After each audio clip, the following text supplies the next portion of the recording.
后来乡亲啊，即届这个抢救参镇南宫的董事长颜清飘嘛真亮杯，互大镇人是钱甲弯腰爬袂起来，是气甲目睭顶大大泪。啊，中华县长王惠美是互钱甲吐喙舌，表情嘛相当的惊吓。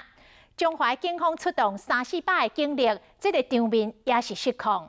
啊，为什么会演变做这种抢救的文化呢？讲一开始是因为地方的公庙想要把妈祖的乱叫请到家己的庙里放福气，但是尾啊慢慢变做抢救起冲突。民俗专家讲，可能是想要借由愈抢愈凶、愈拍愈凶悍来点灭强妄的这个声望。小心，小心！连镇南宫董事长颜清飘落遮尔亮杯，就知影讲，安尼钱来钱去程度是完的离谱。伊规个人红光钱甲强要跋倒去啊！边个人赶紧甲扶好正，伊个头咧嘛差一点啊，无去让地叫，看会出来表情是真正真受气，无欢喜，两粒目睭瞪甲大大泪。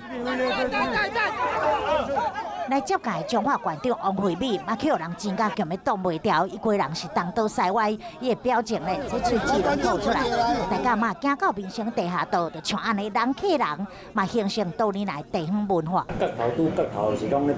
即马无啥物料，就是干那咧拼这咧拼面子啊！角头囡仔嘛就是讲伊安尼，较会准伊啊，嘿啊，够啦啦，有才甲妈祖请入来啊。主要是因为这宫庙顶头自己，大家拢想要将妈祖乱叫抢来甲家己宫庙来放福气，但是只要有人抢，容易变成冲突。我的信徒就一定要我赶快去邀请妈祖过来排的路线呢，就没有排到我们呢，那怎么办呢？那邀请的动作可能粗鲁了一点，那就变成了就是大家会这样子，这个有可能拳脚相向啊哈。抢救抢甲发生冲突，这是6年来交警的固定戏出。过去也有发生过有人等信号弹乱放炮啊，造成信徒受伤。信徒抢救是想要放福气，但是抢甲呢冤家相拍，嘛影响到大家嘛出巡护众生的美意。